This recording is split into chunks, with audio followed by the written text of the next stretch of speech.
fathers might be distant. It's a relationship that is keyed for failure from day one. And so girls, all my students work too hard. And I say, do you realize you're spinning your wheels? You know this subject. You already know too much about it. Stop working. Go out. Get drunk. Do something. Stop working. And they say, I can't because I'm not basically good enough. This is a real problem with us and we have to deal with it. But I don't know how we do. I think this is really interesting. I think this is really... Clem, what do you think about this whole idea of insecurity, doubting yourself, women doubting themselves? I think there's a big part of that. And I think... I mean, I was saying earlier today, I'm at this kind of weird intersection where I was born just, I guess, at the end of Gen X and the beginning of Gen Y. So I'm 30 in June. And I see in my younger peers, so I guess the women who are in their early 20s, a kind of alarming level of internalized misogyny. And you see that a lot, I think, in these young women who reject feminism and who say, I'm not a feminism because 10 reasons why they actually are a feminist. And I think it's up to us to unlearn that internalized misogyny. Well, it's tough. I mean, you have to have experiences like Eliza was saying, and then go, oh, that's what I just did, or look back and think about some time where you had some pointless bitch fight with someone, or you were threatened by another woman in the same industry as you, which happens with me a lot because, you know, we get played off against each other, particularly in Australia. There is room for one smart feminist woman on TV, you know. I mean, I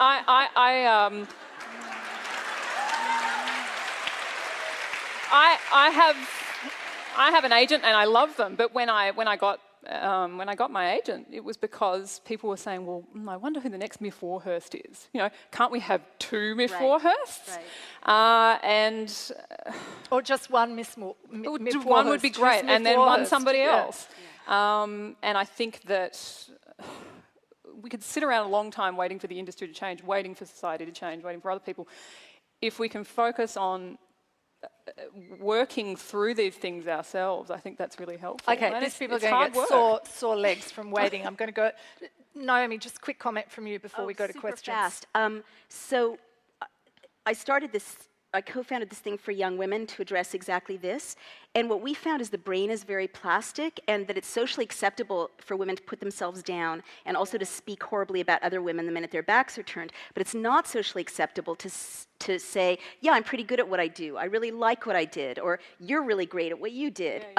Or to deal with conflict directly. So we trained them to do that and we encouraged them to give each other peer support for being fabulous and recognize that it's okay to be a star. And it actually made their accomplishments far exceed their peers and made them able to be comfortable with their own success. There are really interesting studies that have been done on this, on people applying for jobs, you know, and the men look at the list of criteria and they say, I meet, you know, 60% of or 90% of the criteria and walk in, and the women go, no, I'm not, you know, I'm not good enough, basically. And that seems to me to be a really fundamental thing to try and shift, yeah? Right. Okay, let's go to some questions. Up there first. It's a bit of a change of subject, although, Naomi, you did mention that you're a mother. I just wanted to come back to universal values and some of the innate power of women. It's well known that mothers, when a child is in utero and in the first 2 years of its life, the quality of the mother's life has a huge determining factor on the quality of that child's life going forward. So if the mother is happy and there's a very high level of oxytocin, that oxytocin level gets